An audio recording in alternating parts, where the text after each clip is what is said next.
Pemirsa, seorang diplomat ahli muda ditemukan tewas dalam kamar kos di Gondangdia, Jakarta Pusat. Saat ditemukan, kondisi kepala dan wajah korban terlilit lakban, tapi tidak ada barang korban yang hilang.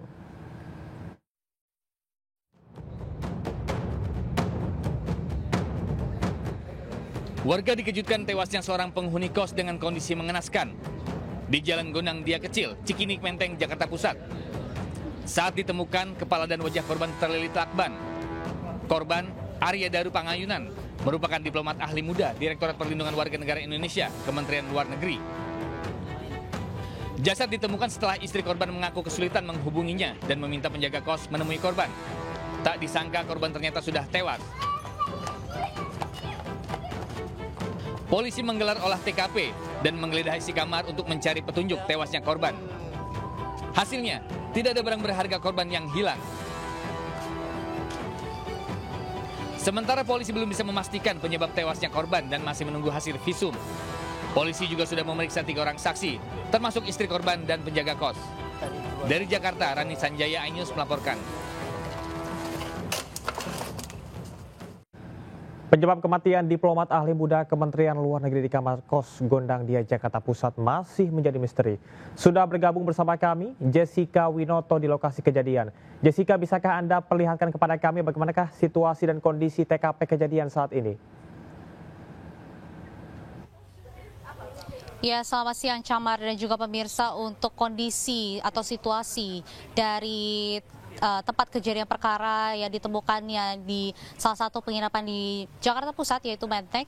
Ini korban yang merupakan berinisial ADP, yang juga merupakan diplomat fungsional muda yang bertugas di Direktorat Perlindungan Kementerian Luar Negeri Republik Indonesia, yang ditemukan pada hari Selasa pagi 8 Juli 2025. Ini kondisi di area kamar, yaitu saya berada di pintu masuk ke dalam area kamar ini sudah keadaan steril, karena memang kami sudah tidak bisa memasuki area kamar-kamar ini, tetapi kami sempat melihat dari luar bahwa tadi di depan kamar korban sudah ada garis polisi yang mengamankan atau yang membentangi di area depan kamar korban ini. Dan memang Camar dan juga pemirsa, bahwa ini ada satu CCTV kecil yang mengumpat di area perbatasan antara area parkir dan juga area kamar ini, yang mengarah ke lorong-lorong kamar dari penginapan ini. Lalu Camar dan juga pemirsa, bahwa memang informasinya dari pihak kepolisian bahwa kemarin sore sudah dilakukannya olah TKP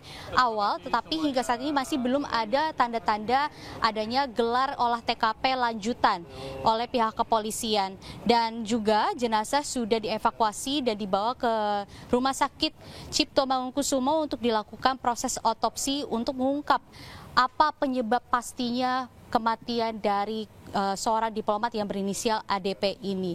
Dan memang Camar dan juga pemirsa, dapat kami sampaikan untuk dari kronologi awal bahwa ADP ditemukan oleh pegawai atau petugas keamanan dari penginapan ini yang diminta tolong oleh istri dari ADP ini untuk mengecek, karena memang pengakuan dari istrinya adalah sudah sulit untuk menghubungi ADP, sehingga di saat dibuka kabar ini langsung ditemukan ADP telah terbaring dengan keadaan tewas, mengenaskan ya, yang tidak wajar, yaitu kepala yang dililit dengan lakban berwarna kuning, sehingga saat ini masih dalam proses penyelidikan oleh pihak kepolisian dan juga masih dalam proses otopsi untuk mengungkap apa penyebab dari kematian diplomat muda ini. Sehingga kami akan terus melihat perkembangan situasi yang ada di sini, apakah nantinya ada gelar olah TKP lanjutan atau tidak. Kami akan berusaha untuk langsung kabarkan ke Anda. Camar.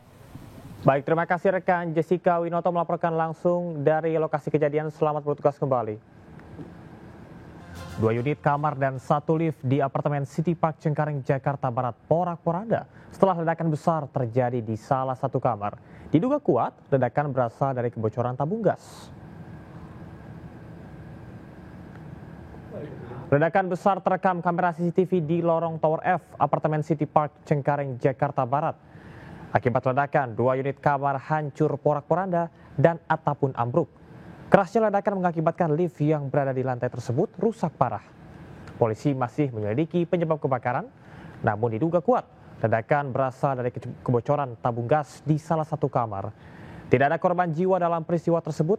Menurut informasi, unit apartemen tersebut dihuni seorang WNA asal Tiongkok.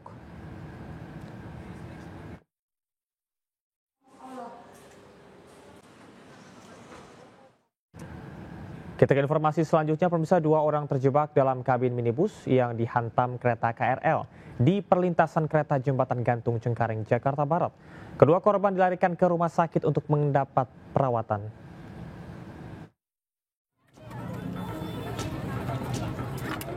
Warga mengevakuasi 2 orang penumpang yang terjebak dalam minibus usai tertabrak kereta KRL di perlintasan Jembatan Gantung Cengkareng, Jakarta Barat. Sebelumnya, sopir minibus nekat menerobos palang kereta meski sudah diingatkan petugas. Akibat kejadian ini, minibus ringsek dihantam kereta KRL dari arah Duri menuju Tangerang. Meski tidak ada korban jiwa akibat kejadian ini, namun kemacetan sempat terjadi selama evakuasi dilakukan. Sementara itu, kedua korban yang berada di dalam mobil selamat dan dilarikan ke rumah sakit. Kasus ini kini sudah ditangani unit Laka Lantas Satwil Jakarta Barat. Dari Jakarta, Miftahul Gani, iNews melaporkan. Menganggap wasit berat sebelah usai tim kesayangannya kalah, kerusuhan antar supporter pecah di Banjarnegara, Jawa Tengah. Akibatnya 3 anggota polisi dan 1 supporter terluka terkena lemparan batu. Penonton harap tenang. Kerusuhan pecah saat final Tarkam antara tim Potato Ribbon melawan GRKP FC di lapangan Kayuren, Pagentan, Banjarnegara. Kejadian dipicu kekecewaan supporter atas keputusan wasit yang dianggap berat sebelah. Akibatnya sejumlah penonton nekat memasuki lapangan sebelum laga usai.